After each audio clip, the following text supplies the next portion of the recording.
જય કિસાન મિત્રો, આજે સવારે તમે જે કંઈ નાસ્તો લીધો હોય કે આજના બપોરના લંચમાં જે કાંઈ જમ્યા હોય કે આજે સાંજે ડિનરમાં તમે જે કોઈ વસ્તુ જમવાના હોય કે દરરોજ જે કોઈ વસ્તુ તમે તમારા શરીર માટે આરોગતા હોય, ફળ, દૂધ, લીલા શાકભાજી, કઠોળ હોય કે કોઈ પણ પ્રકારનું અન્ન, દરેક ઇન્સાનને, દરેક લોકોને જીવવા માટે જરૂરી પોષણક્ષમ આહાર ની જે કંઈ જરૂરિયાત છે તે કોઈ ફેક્ટરીમાં બનીને આવેલું હોય, કોઈ કારખાનામાં બને છે નહીં, તે અમો જેવા દેશના ઘણા બધા ખેડૂતો મહેનત, મજદૂરી, ટાઢ, તડકો અને ચોમાસાના કડાકા ભડાકાની વચ્ચે કામ કરી પેદા કરીએ છીએ ત્યારે તમારા સુધી પહોંચે છે. તોય સત્તા આખા દેશના લોકોનું પેટ ભરવા માટેનું અન્ન પેદા કરનારનું આજ પેટ ખાલી રહે છે. આજ એ દરેકના પેટ ભરનાર કિસાન આત્મહત્યા કરી રહ્યો છે.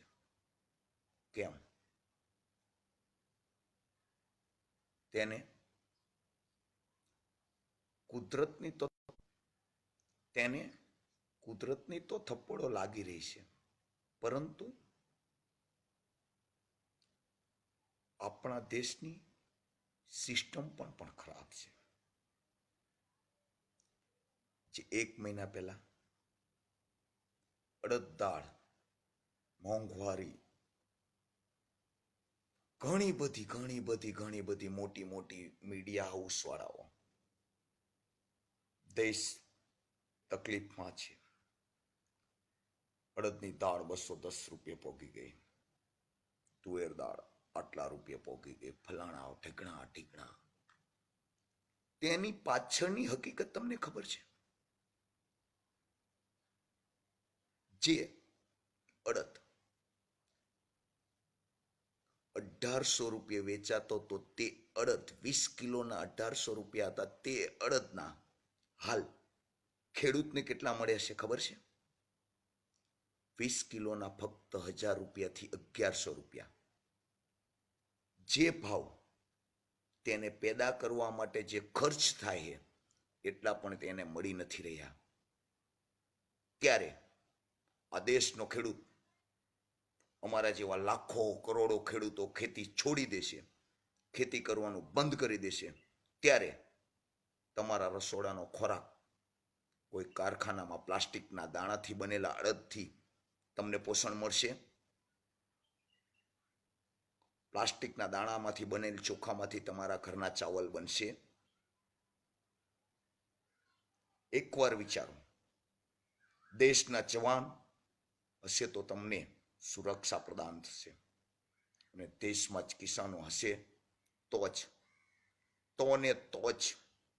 પોષણક્ષમ ખોરાક તમને મળશે. માટે શાંત ચિત્તે એક વખત વિચારો કે આ દેશમાં દરેક કિસાનના દીકરાઓ ખેતીથી દૂર જઈ રહ્યા છે, અને એક સમય કોઈ જ ખેતી કરવાનો નહીં હોય ત્યારે શું થશે? માટે યુવાનો વોટ્સઅપ, ફેસબુક, ટ્વિટર જે કોઈ વાપરતા હોય એની ઉપર આ વિચાર સારો લાગે તો શેર કરો, જેથી આવનારી પેઢી ભૂખી ન મરી જાય અને ખેડૂતો ખેતી કરતા બંધ ન થાય તે માટે ખેડૂતોને પ્રોત્સાહિત કરવા માટેના ઠોસ કદમ ઉપાડવા હવે જરૂરી બની ગયા છે. જય જવાન, જય કિસાન, જય યુવાન.